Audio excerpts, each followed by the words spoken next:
বন্ধুরা, আজ আপনাদের এমন প্রাচীন ঐতিহাসিক স্থাপত্য দেখাতে নিয়ে যাব যে স্থাপনাটি ৫০০ বছর ধরে সুলতানি ও মুঘল আমলের ইতিহাস বহন করে।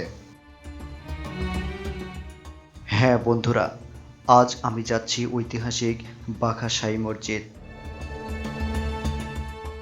আপনারাও অনেকেই হয়তো এই বাঘা মসজিদ দেখেছেন, কিন্তু জানেন কি এই মসজিদের পাশে গড়ে উঠেছিল পৃথিবীর অন্যতম সেরা ইসলামী বিশ্ববিদ্যালয়? অজানা বেশ কিছু তথ্য জানতে পারবেন আজকের এই ভিডিও থেকে।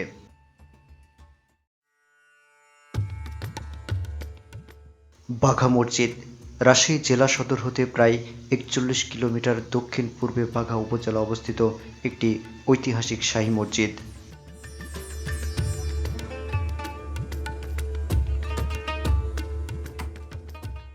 এখানেই সুদূর বাগদাদ থেকে আগত একজন আউলিয়া জনমানবহীন বিশাল জঙ্গলে আশ্রয় নিয়ে ইসলাম প্রচার শুরু করেন।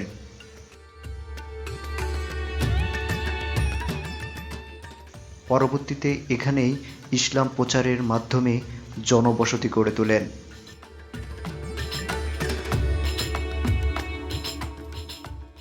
সেই সাথে এখানে একটি মসজিদ নির্মাণের পরিকল্পনা গ্রহণ করেন। এটাই হচ্ছে সেই বাঘা ঐতিহাসিক শাহী মসজিদ।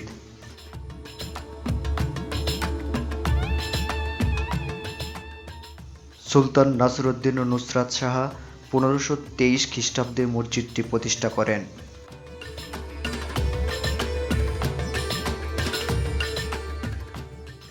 মসজিদটি ১৫২৩ থেকে ১৫২৪ সালে অর্থাৎ ৯৩০ হিজরি হুসেন শাহী বংশের প্রতিষ্ঠাতা আলাউদ্দিন শাহের পুত্র সুলতান নুসরাত শাহ নির্মাণ করেন।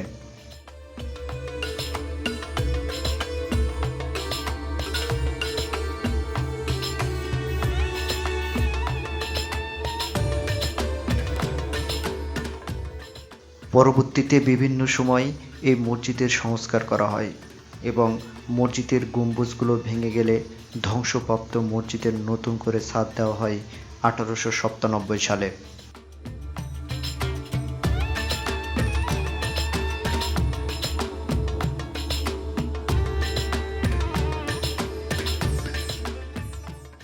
মসজিদটি ২৫৬ বিঘা জমির উপর অবস্থিত। সমভূমি থেকে প্রায় ৭ থেকে ৮ ফুট উঁচুতে এই মসজিদের আঙিনা তৈরি করা হয়েছে।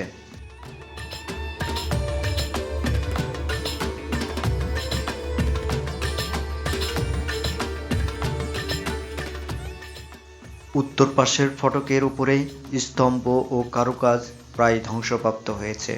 মসজিদটিতে ১০টি গম্বুজ রয়েছে।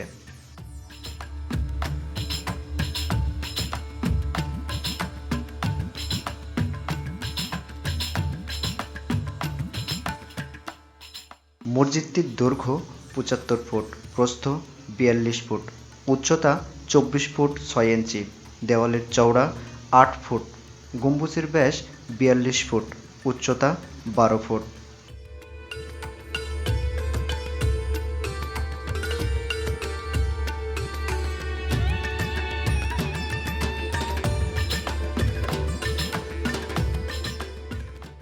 মাঝখানের দরজার উপরে ফার্সি ভাষায় লেখা একটি শিলালিপি রয়েছে। মসজিদটির গাঁথনি চুন ও সুরকি দিয়ে।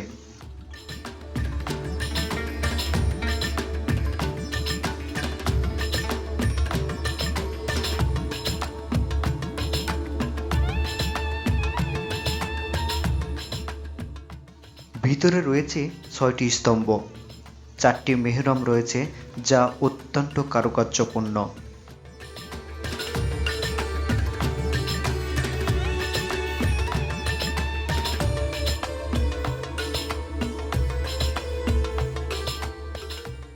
এই মসজিদটিতে সর্বমোট ১০টি গম্বুজ, ৪টি মিনার যার শীর্ষদেশ ও গম্বুজাকৃতির এবং ৫টি প্রবেশদ্বার রয়েছে।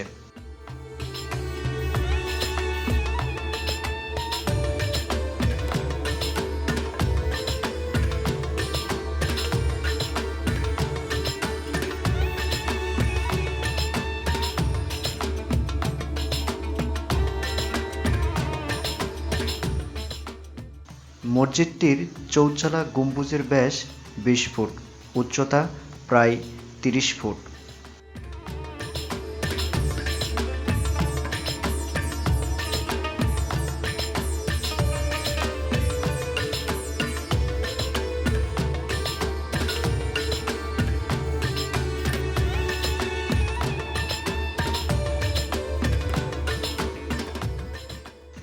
এই মসজিদটির গাঁথুনি চুন এবং সুরকি দিয়ে। মসজিদের ভিতর এবং বাহিরের দেওয়ালে সুন্দর মেহরাব ও স্তম্ভ রয়েছে। এছাড়া আছে পোড়ামাটির অসংখ্য কারুকাজ, যার ভিতরে রয়েছে আম গাছ, শাপলা ফুল, লতা পাতা সহ ফার্সি খোদাই শিল্পের ব্যবহৃত হাজার রকম কারুকার্য।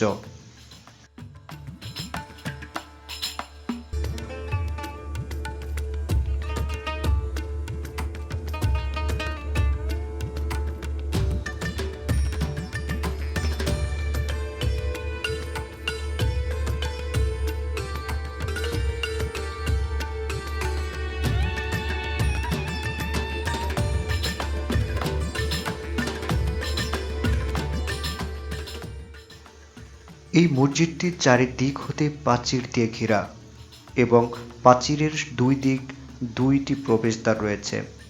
মসজিদের ভিতরে এবং বাহিরে সর্বত্রই টেরাকোটার নকশা।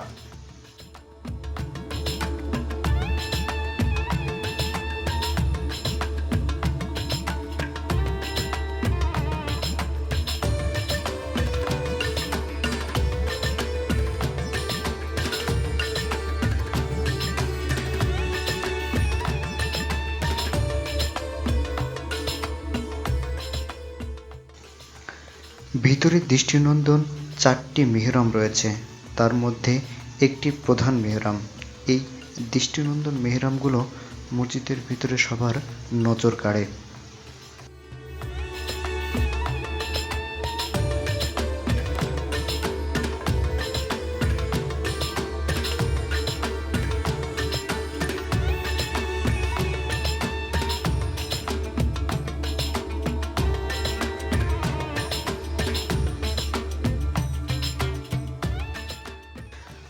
মসজিদটির উত্তর পাশে অবস্থিত এই মাজার, যেখানে শুয়ে আছে হযরত শাহ-উদ-দৌলা রহমতুল্লাহ আলাইহি।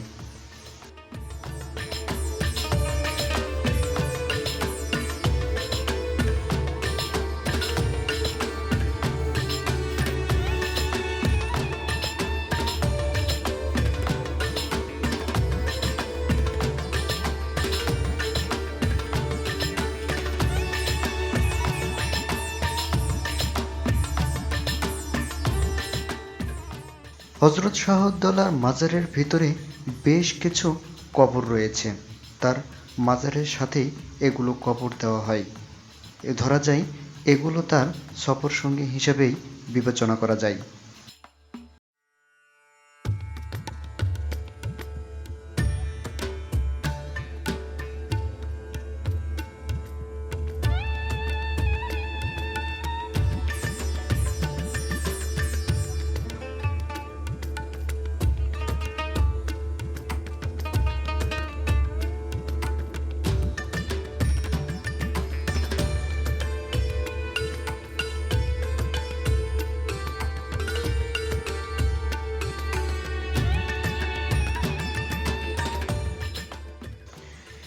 এটাই হচ্ছে সেই ব্যক্তির মাজার, হযরত শাহ-উদ-দৌলা রহমতুল্লাহ আলাইহির মাজার। এখানে শুয়ে আছে এই মহান ব্যক্তিটি।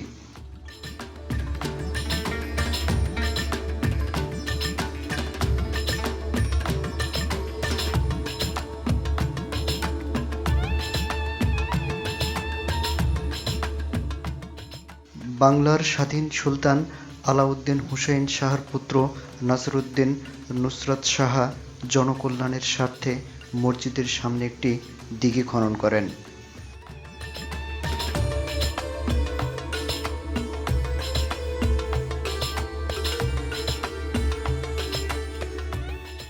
মসজিদ সংলগ্ন এই দিঘিটি 52 বিঘা জমির উপর রয়েছে। এই দিঘির চারিপাশে রয়েছে সারিবদ্ধ নারকেল গাছ। প্রতি বছর শীতের সময় এই দিঘিতে অসংখ্য অতিথি পাখি কলাতলী এলাকা মুখরিত হয়ে ওঠে।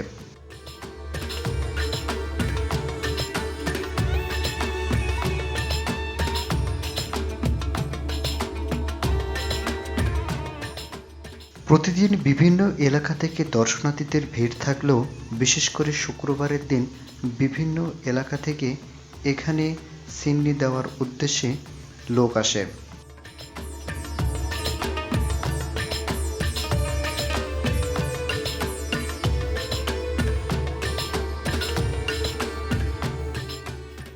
দেশের যে কোনো স্থান থেকে প্রথমে রাজশাহীতে এসে রাজশাহী থেকে আপনার বাঘার উদ্দেশ্যে বিভিন্ন বাস এবং সিএনজিতে করে সহজে আপনারা এই বাঘা মসজিদে আসতে পারবেন। আজ এই পর্যন্তই। সবাই ভালো থাকুন, সুস্থ থাকুন, সুন্দর থাকুন। পরবর্তীতে আবার কোনো এক ভিডিওতে আপনাদের সাথে দেখা হবে।